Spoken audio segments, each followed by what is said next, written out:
Assalamu alaikum. Today we are going to discuss next classification of bryophytes, that is Hepaticopsida.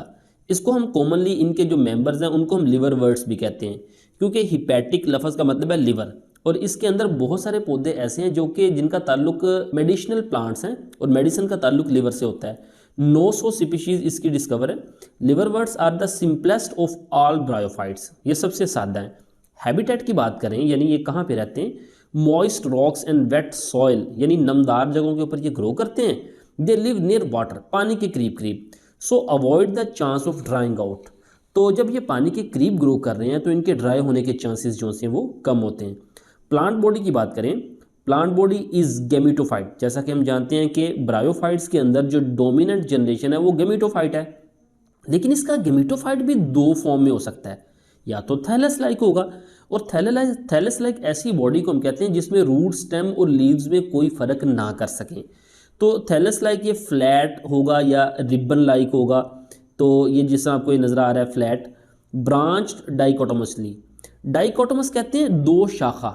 अब देखें इसकी जो branches हैं, एक इस तरफ निकली हुई है और एक इस तरफ, ये जो इधर जा रही है इसको भी देखें, इस तरफ और इस तरफ। तो हर जगह पे ये दो शाखें, दो ब्रांचेज के अंदर तकसीम होगी। जैसा कि यहाँ पे देखें, ये जो शाख जा रही है ये पहले दो शाखों में दो ब्रांचेस, फिर आगे दो ब्रांचेस, तो ये डाइकोटोमस है। Attach to soil by rhizoids, यहाँ पे देखिए इसमें रूट लाइक स्ट्रक्चर्स होती हैं जो ट्रू रूट्स नहीं होती, उन्हें हम कहते हैं राइजॉइड्स। तो राइजॉइड्स के जरिए ज़मीन के साथ अटैच हैं। ये जो आपको नज़र आ रही है ना रूट लाइक, ये राइजॉइड्स हैं।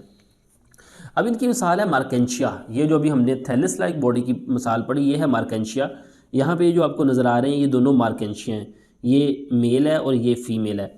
फिर plant body other species grows upward, और कुछ अपवर्ड ग्रो करती हैं अपराइट। यहाँ पे देखिए आपको अपवर्ड इसकी ग्रोथ नज़र आ रही है। Has false leaves and stem, इसमें फॉल्स स्टेम भी होता है और ये फॉल्स लीव भी आपको नज़र आ रहे हैं। जैसा कि मिसाल है पोरेला, ये आपको पोरेला नज़र आ रहा है, ये इसकी प्लांट बॉडी है। और यहाँ पे आपको इसके रिप्रोडक्टिव पार्ट्स नज़र आ रहे हैं। ये एंथ्रीडिया आपको नज़र आ रहा है, यहाँ पे एंथ्रीडिया है, तो जो फीमेल पार्ट होगा वहाँ पे आपको आर्किगोनिया नज़र आएगा।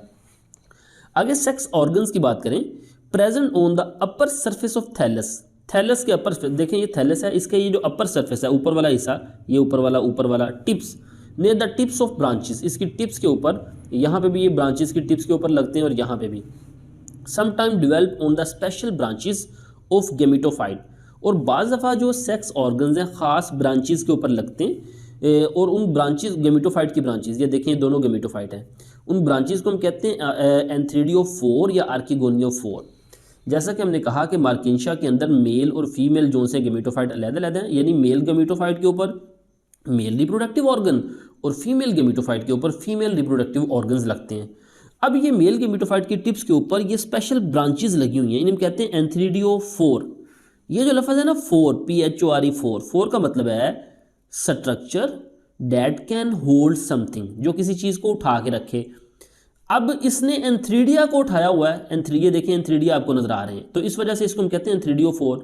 जैसे पीछे आप फर्स्ट ईयर में पढ़ चुके हैं स्पोरेंजियोफोर, जिसने वो डंडी जिसने स्पोरेंजिया को उठाया हुआ था, कोनिडियोफोर वो स्टाक जिसने कोनिडिया को उठाया हुआ था।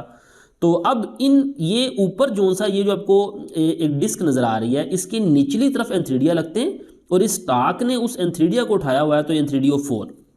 इसी तरह यहाँ पे ये जो ऊपर डिस्क है इसके ऊपर आर्किगोनियम लगते हैं और इस स्टाक को क्या करेंगे, आर्किगोनियोफोर।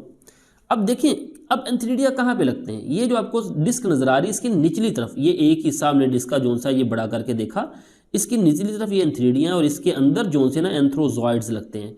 इसी तरह इस ये जो आपको नज़र आ रहा है इतना सा हिस्सा, इसको हम बड़ा करके देख रहे हैं, इसकी निचली तरफ ये आर्किगोनिया है और यहाँ पे इसके क्या होगा, एग। यहाँ से एंथ्रोजॉइड्स एग तक पहुँचेंगे और यहीं पे जाइगोट बनेगा और यहीं पे आपके पास जो सा नेक्स्ट जनरेशन बनेगी, यानी ये आपको पास स्पोरोफाइट जनरेशन इसी जगह पे बनेगी और ये फिर आगे स्पोरोफाइट जनरेशन यहाँ पे डेवलप होगी। फिर आगे हम बात करते हैं sporophyte depends upon gametophyte for nourishment and protection. तो ये जो स्पोरोफाइट बनेगा ये गेमिटोफाइट के ऊपर ही लगा हुआ है, तो लिहाजा ये प्रोटेक्शन और न्यूट्रिशन के लिए गेमिटोफाइट पे ही डिपेंड करेगा। अब ये तो हमने इसके सेक्सुअल रिप्रोडक्शन देख ली। अब जो मार्केंशिया है ना, यहाँ पे आपको ये कुछ कप शेप स्ट्रक्चर नज़र आ रहे हैं ब्लैक कलर के अंदर, इनको हम कहते हैं गैमा कप। ये गैमा कैप दरअसल एसेक्सुअल रिप्रोडक्शन में इन्वॉल्व होते हैं, यानी अगर ये जो गैमा कैप है इससे अलहदा से पूरे का पूरा गेमेटोफाइट बन सकता है, तो ये एसेक्सुअल रिप्रोडक्शन में इन्वॉल्व हैं। मर्केंशिया आम लिवरवर्ट की मिसाल है टिपिकल, जबकि पोरेला जोन्स है ये लीफी लिवरवर्ट है, ये लीफी स्ट्रक्चर आपको इसके नज़र आ रहे हैं। तो ये था आज का लेक्चर, मिलते हैं अगले लेक्चर के साथ। अस्सलाम वालेकुम वरहमतुल्लाहि वबरकातुहू।